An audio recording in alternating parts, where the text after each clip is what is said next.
I'm Coyote Peterson. Now, did you know that there's a species of snake out there that feels exactly like rubber? Get ready to meet the Rubber Boa.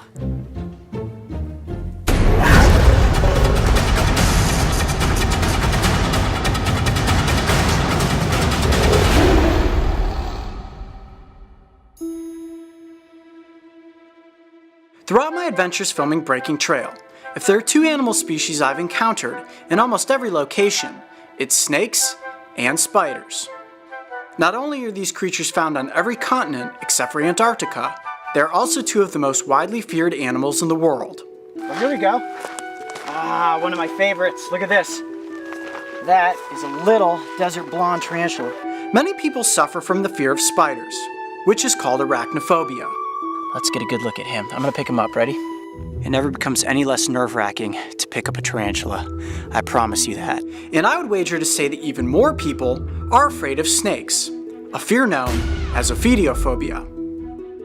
I can understand the fear of spiders. They have 8 legs, are oftentimes covered in hair, and they can climb up almost anything. Now he is up and on my back. Thankfully they don't eat coyotes. But why do people fear snakes? Is it because they slither? They have forked tongues?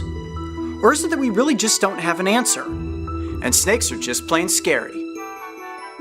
Now what if I told you that hiding in the conifer forests of California, there lived one of the friendliest snake species you could ever hope to come across? All it takes is a little searching, and if you flip over the right log, you might find the cure to your worst fear. This log here looks pretty good. Let me get on this side, give it a flip for you. All right, ready? Oh, sweet. Come here, check this out. Come up. Look at this right here. Oh, this is something that I definitely hoped we would find. You see this right here? Do you know what that is? That. Oh, come here, buddy. Oh, let's get down really good. Oh man, they burrow so quick. Let me get them out. Oh, look at that. That. Hold on.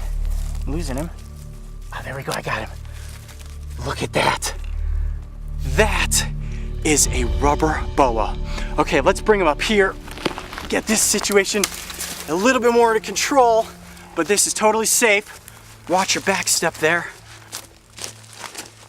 Awesome. Check that out.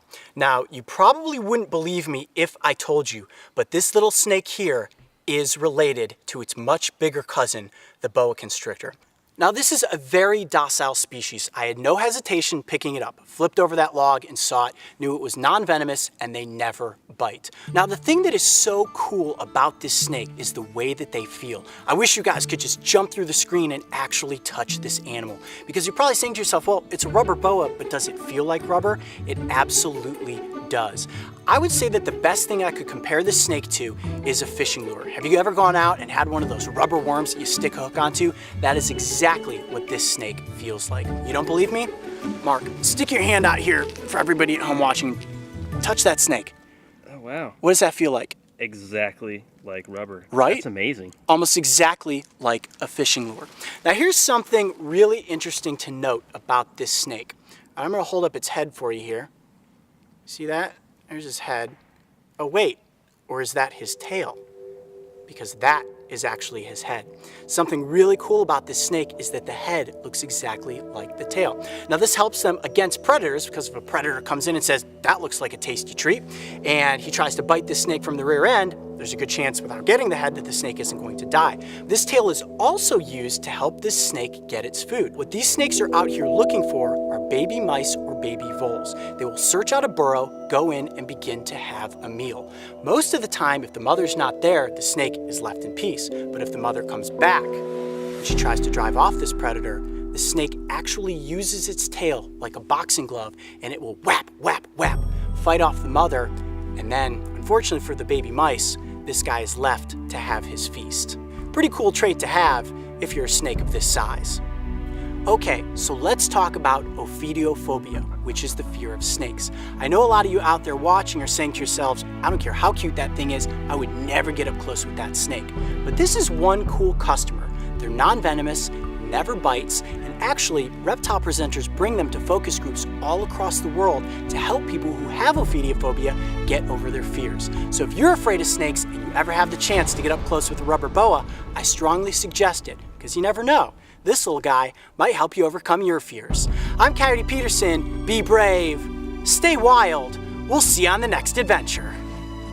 I'm sure that watching this episode hasn't fully cured your phobia of snakes, but at least you now know that with the rubber boa, there's a place to start when it comes to braving your fears.